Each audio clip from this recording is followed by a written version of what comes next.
बच्चों हम पढ़ रहे हैं कक्षा 10 की गणित की पाठ्य पुस्तक का अध्याय 6 त्रिभुज। पिछले भाग में हमने चर्चा की थी त्रिभुजों की समरूपता के लिए 3 कसौटियों की, अर्थात प्रमेय संख्या 6.3 से 6.5 तक की। मैंने आपसे कहा था कि हम हर एक प्रमेय का सत्यापन भी करेंगे। इसी क्रम में आज भाग 10 में हम पढ़ेंगे बच्चों त्रिभुजों की समरूपता के लिए ए कसौटी और इसका सत्यापन भी करेंगे। एक बार पहले देख लेते हैं कि त्रिभुजों की समरूपता के लिए ट्रिपल ए कसौटी क्या है, अर्थात प्रमेय संख्या 6.3 क्या है। फिर हम इसको हल करेंगे बच्चों, इसका सत्यापन भी करेंगे। आपका काम क्या है, हर एक बात को ध्यान से सुनना, समझना, नोट करना और बाद में खुद से दोहराना। देखिए बच्चों, प्रमेय संख्या 6.3 कथन क्या है इसका, यदि दो त्रिभुजों की बात हो रही है, दोनों त्रिभुजों में संगत कोण बराबर हों तो उनकी संगत भुजाएं एक ही अनुपात में अर्थात समानुपाती होती हैं और इसलिए ये त्रिभुज समरूप होते हैं। हमें पता है समरूप त्रिभुज किसे कहते हैं, ऐसे दो त्रिभुज जिनके संगत कोण बराबर हों और संगत भुजाएं समानुपाती हों।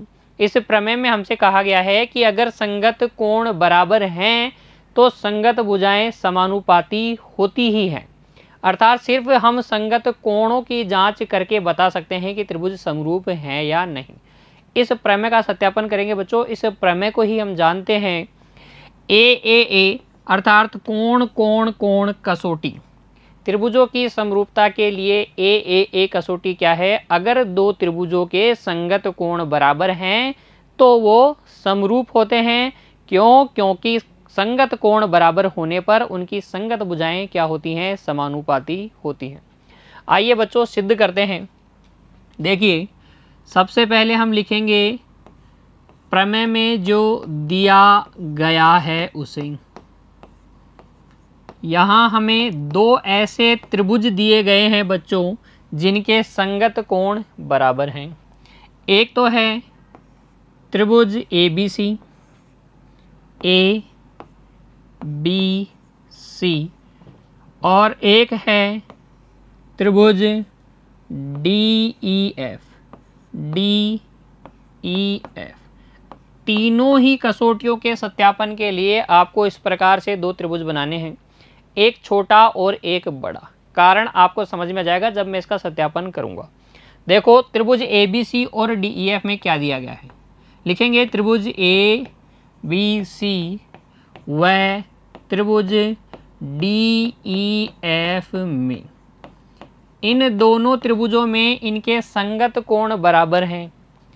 कोण A बराबर है कोण D के, कोण B कोण E के बराबर है और कोण C जो है बच्चों कोण F के बराबर है। इन दोनों त्रिभुजों में हमें दिया गया है कोण A बराबर कोण D, कोण B बराबर कोण E, कोण C बराबर कोण F। ये संबंध इन दोनों त्रिभुजों में हैं। हमें सिद्ध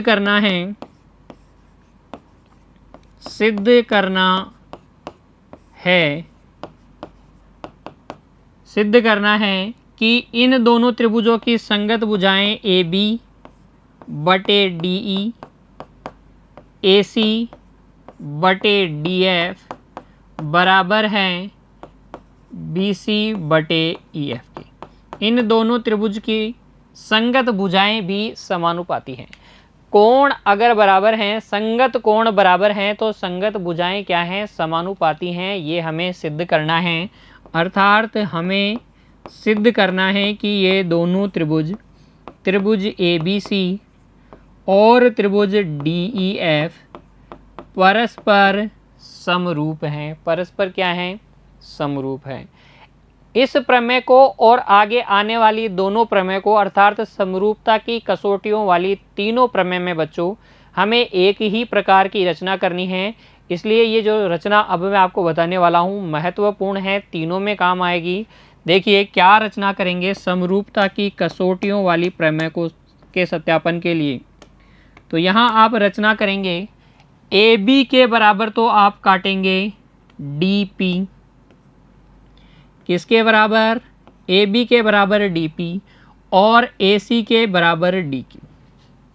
छोटे त्रिभुज ABC की भुजाओं AB और AC के बराबर आपको काटने हैं भाग किस पे, DE और DF पर। इस बात को लिखेंगे कैसे, देखिए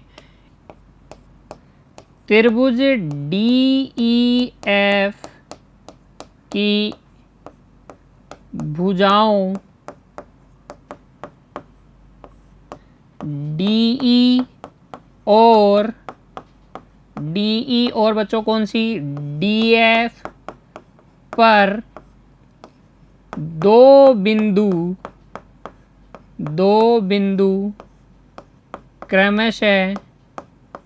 क्रमशः P तथा Q इस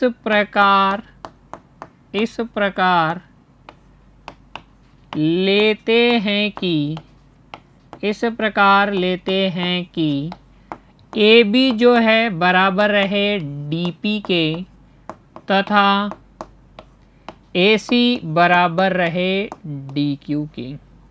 ये AB बराबर रहे DP के, ये AC बराबर किसके रहे, DQ के।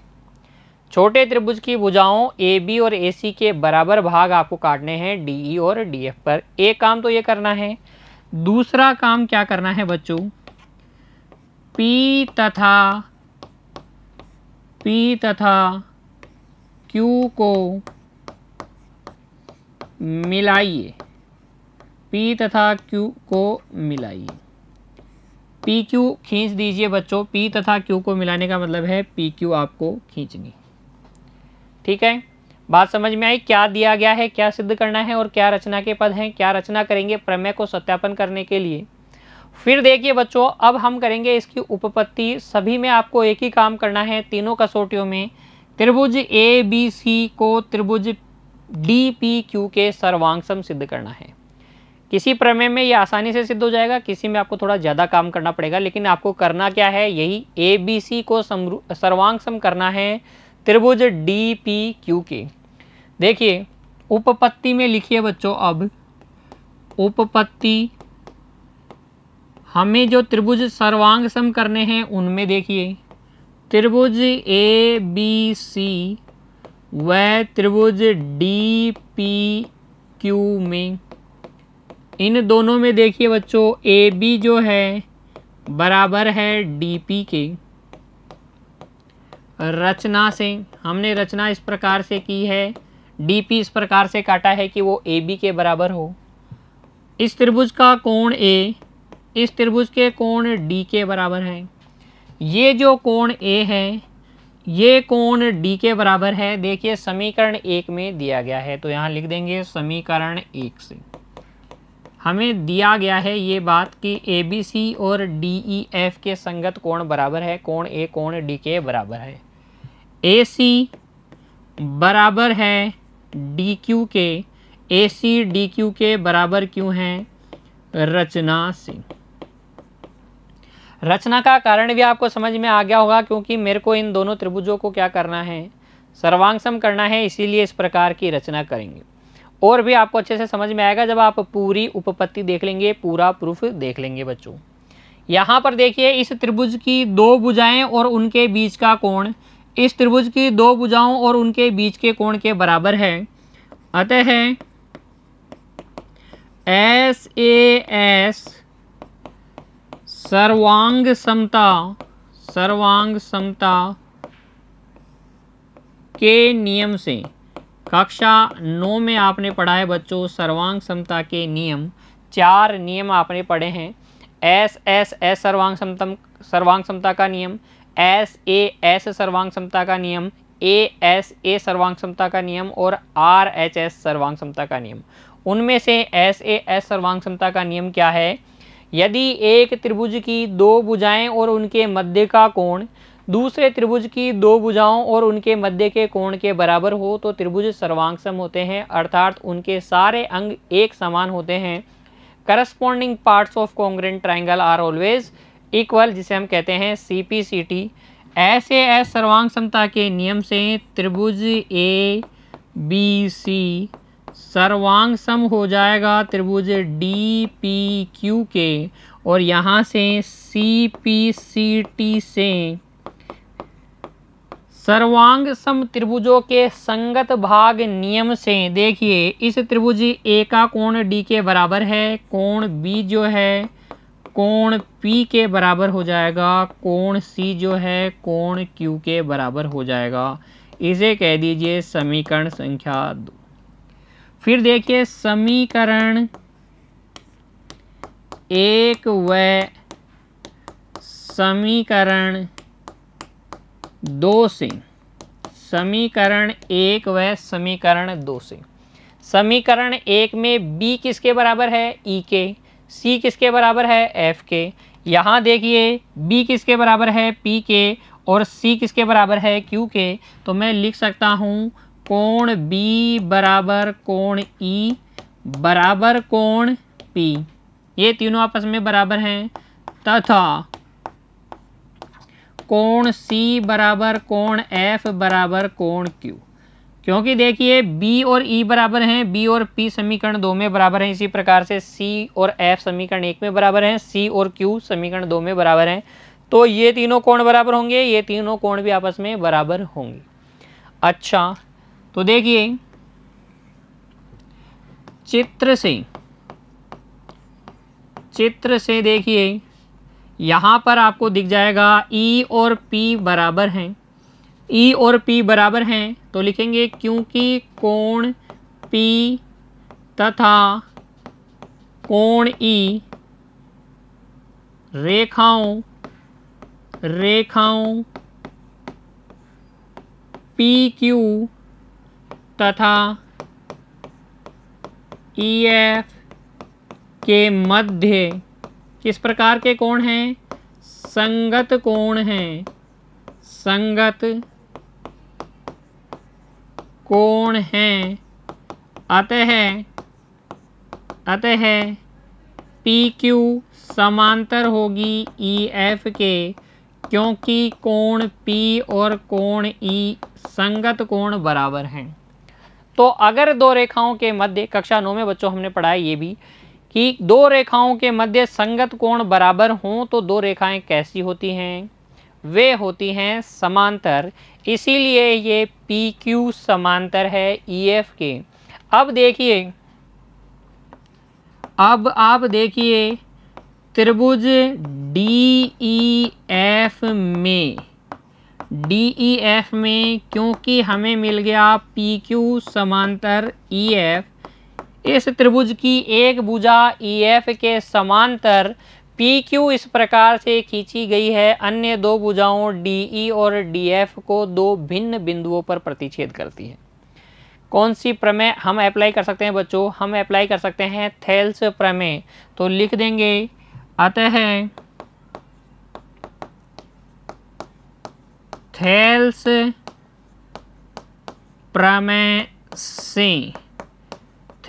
प्रमेय से अनुपात बराबर होंगे DP बटे PE बराबर होगा DQ बटे QF के, DQ बटे QF के। और बच्चों इस परिणाम के आधार पर हम क्या ये भी लिख सकते हैं, क्या याद कीजिए जब मैंने आपको थेल्स प्रमेय बताई थी तो रिमार्क बताए थे, टिप्पणी बताई थी, हम लिख सकते हैं DP ऊपर वाला भाग बटे कंप्लीट भाग DE, हम लिख सकते हैं DP बटे DE बराबर ऊपर वाला भाग DQ बटे DF।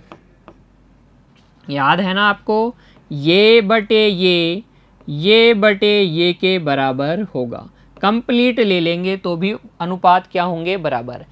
DP बटे DE बराबर होगा DQ बटे DF के। यहाँ से फिर आगे देखिए, क्योंकि DP तो बराबर है AB के तथा DQ बराबर है AC के, अतः बच्चों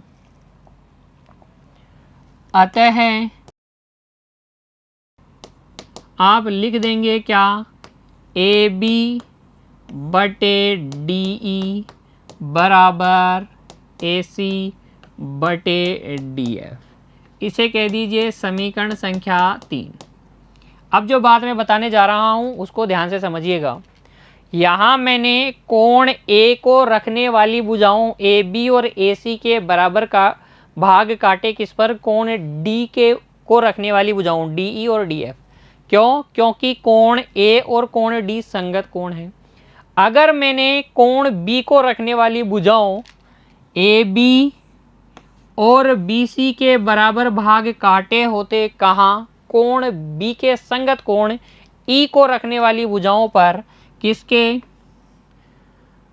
DE और EF के ऊपर काटे होते, तो ये क्या PQ आप इस तरीके से अज्यूम कर सकते हो, इस तरीके से PQ आप इस तरीके से अज्यूम कर सकते हो बच्चों। तो फिर देखिए अभी तो हमारे पास क्या आया है, अभी तो हमारे पास आया है AB बटे DE बराबर AC बटे DF, क्योंकि हमने AB और AC के बराबर भाग काटे थे कोण D को रखने वाली भुजाओं पर। अब अगर आप ये करते BA और BC के बराबर भाग काटते कोण E को रखने वाली भुजाओं ED और EF पर, तो आपको क्या मिलता, आपको मिलता AB बटे DE बराबर, अगर आपने AC की जगह BC लिया होता तो ये BC आता और यहाँ DF की जगह क्या आ जाता, EF।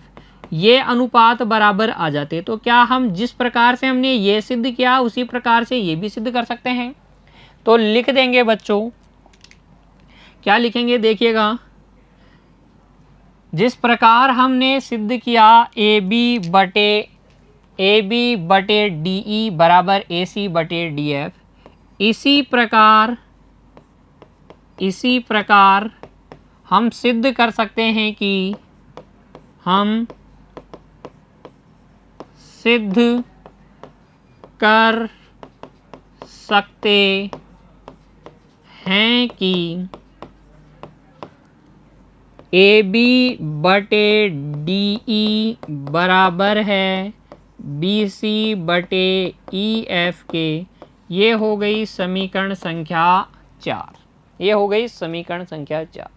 समीकरण 3 और 4 से देखिए, समीकरण 3 व समीकरण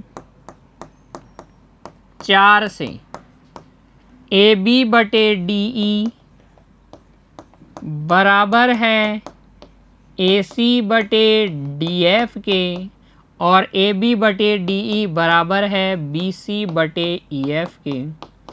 तो यही हमें सिद्ध करना था बच्चों। दोनों त्रिभुजों की संगत भुजाएं समानुपाती हो गई हैं, अतः त्रिभुज ABC जो है समरूप है त्रिभुज DEF के। हैंस प्रूव, क्योंकि संगत कोण बराबर दिए गए थे, हमने उनकी सहायता से सिद्ध कर दिया संगत भुजाएं भी समानुपाती हैं। कोई भी आकृति चाहे वो त्रिभुज हो या न हो, अगर उनके संगत कोण और संगत भुजाएं समानुपाती हैं तो दोनों समरूप होती ही हैं।